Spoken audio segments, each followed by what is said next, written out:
Assalamualaikum warahmatullahi wabarakatuh. Perkenalkan, nama saya Mujahadah, perwakilan dari teman-teman kelompok 8. Di sini kami akan mempresentasikan hasil makalah kami yang berjudul Perencanaan Pembelajaran, meliputi kurikulum, silabus, dan RPP. Selamat menyaksikan. Masuki pembahasan yang pertama adalah pengertian kurikulum. Kurikulum merupakan seperangkat pengalaman dan program pendidikan yang terencana, yang didesain dan diberikan oleh institusi pendidikan kepada peserta didik dengan tujuan membantu mereka tumbuh dan berkembang secara terpadu, baik secara fisik, mental, intelektual, emosional, spiritual, sosial, dan sebagainya. Kurikulum di tingkat satuan pendidikan adalah kurikulum yang dikembangkan sesuai dengan potensi dan karakteristik lembaga atau daerah, sosial budaya masyarakat, dan karakteristik peserta didik. Madrasah mengembangkan kurikulum dan silabusnya sendiri berdasarkan kerangka dasar kurikulum dan standar isi yang telah ditetapkan oleh pemerintah pusat melalui Kementerian Pendidikan atau Kementerian Agama. Selanjutnya yaitu ada pengembangan komponen kurikulum bahasa Arab. Di sini terbagi menjadi 4. Yang pertama tujuan, yang kedua isi, yang ketiga metode, yang keempat evaluasi. Yang pertama yaitu komponen tujuan. Tujuan merupakan hal yang ingin dicapai oleh sekolah secara keseluruhan yang mencakup 3 dimensi, yaitu dimensi kognitif, afektif, dan psikomotorik. Adapun tujuan pembelajaran yang tersirat dalam Undang-Undang Republik Indonesia Nomor 20 Tahun 2003 Pasal 3 tentang Sikdiknas, tujuan pendidikan nasional adalah bertujuan untuk berkembangnya potensi peserta didik agar menjadi manusia yang beriman dan bertakwa kepada Tuhan Yang Maha Esa, berakhlak mulia, sehat, berilmu, cakap, kreatif, mandiri, dan menjadi warga negara yang berdemokratis serta bertanggung jawab. Selanjutnya yang kedua yaitu komponen isi atau materi. Materi kurikulum pada hakikatnya adalah isi kurikulum itu sendiri. Dalam Sikdiknas disebutkan bahwa isi kurikulum merupakan bahan kajian dan pembelajaran penyelenggaraan untuk mencapai suatu tujuan nasional. Menurut Umar Hamalik, materi kurikulum mengandung aspek-aspek tertentu sesuai dengan tujuan kurikulum. Aspek-aspek ini sangat layak dijadikan sebagai alat untuk menganalisis kelayakan materi pembelajaran bahasa Arab. Aspek-aspek materi terbagi menjadi 9. Yang pertama aspek teori, yang kedua konsep, yang ketiga generalisasi, yang keempat prinsip, yang kelima prosedur, yang keenam fakta, yang ketujuh istilah, yang kedelapan contoh, dan yang terakhir yang kesembilan yaitu definisi. Lanjut ada komponen metode atau strategi. Jadi komponen metode atau strategi ini menempati fungsi yang sangat penting dalam kurikulum karena memuat tugas-tugas yang perlu diimplementasikan oleh peserta didik dan guru. Menurut Hamalik, penyusunan hendaknya mengacu pada analisis tugas yang mengacu pada tujuan kurikulum dan berdasarkan perilaku awal peserta didik. Yaitu komponen evaluasi.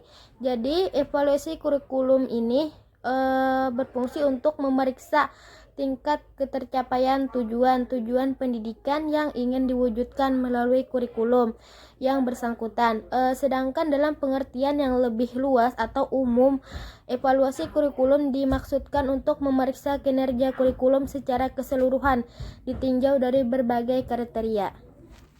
Di antara kelebihan dan kekurangan dari kurikulum 2013 adalah sebagai berikut. Kelebihan kurikulum 2013, yang pertama, kreatif dan inovatif. Yang kedua, pendidikan budi pekerti dan karakter diintegrasikan ke semua program studi dan mata pelajaran.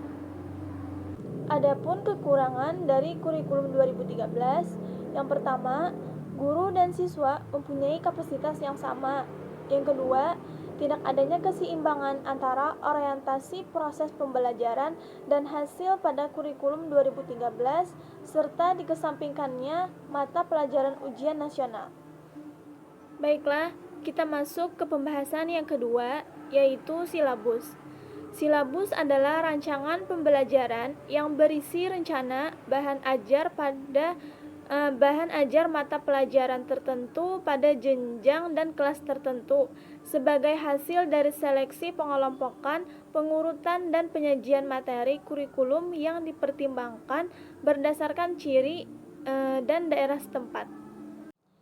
Silabus adalah rencana pembelajaran pada suatu kelompok mata pelajaran dengan tema tertentu yang mencakup standar kompetensi, kompetensi dasar, materi pembelajaran, indikator, penilaian, alokasi waktu, dan sumber belajar yang dikembangkan oleh setiap satuan pembelajaran.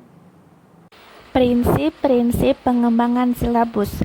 Silabus merupakan produk pengembangan kurikulum dan pembelajaran yang berisikan garis-garis besar materi pembelajaran. Berikut ini beberapa prinsip yang mendasari penyusunan ilmiah. Yang pertama adalah ilmiah. Seluruh materi dan kegiatan yang menjadi muatan dalam silabus harus benar dan dapat dipertanggungjawabkan secara keilmuan. Kemudian yang kedua adalah relevan.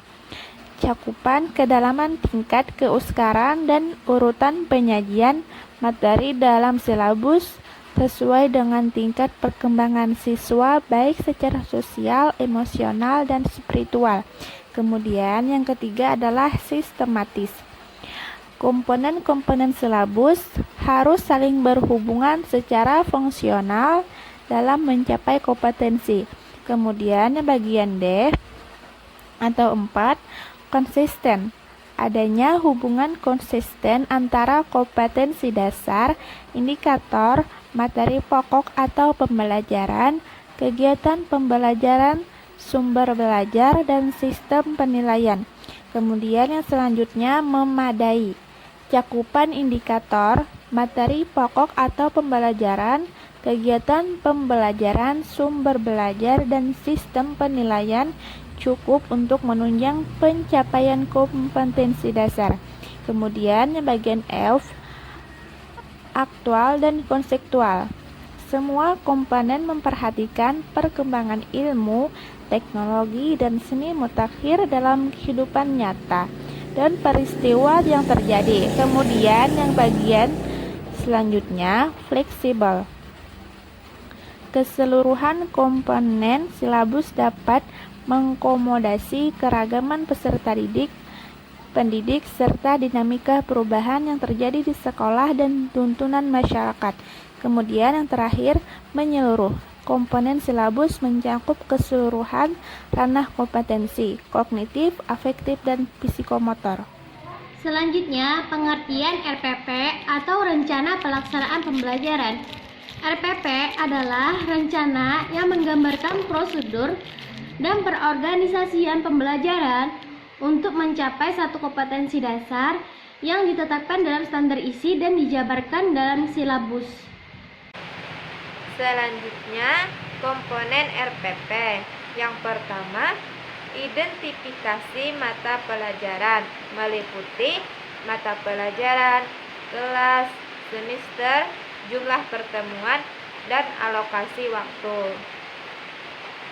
Yang kedua, standar kompetensi.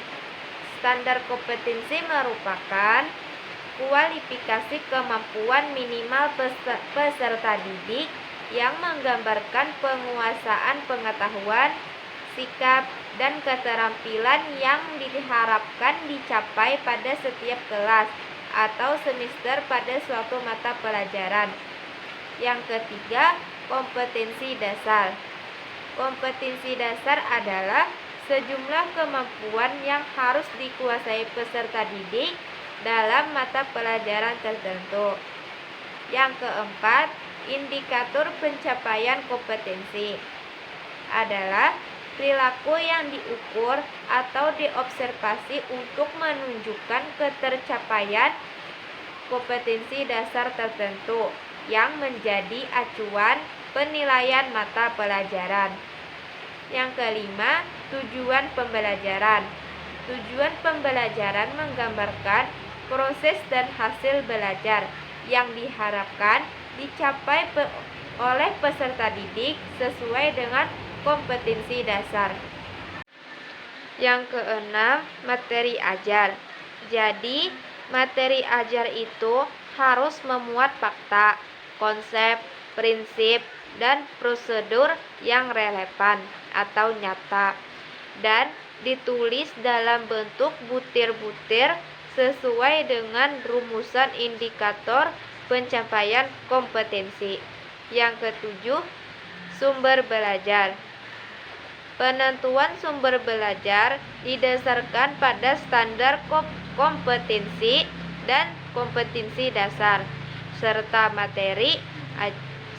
materi ajar, kegiatan pembelajaran, dan indikator pencapaian kompetensi.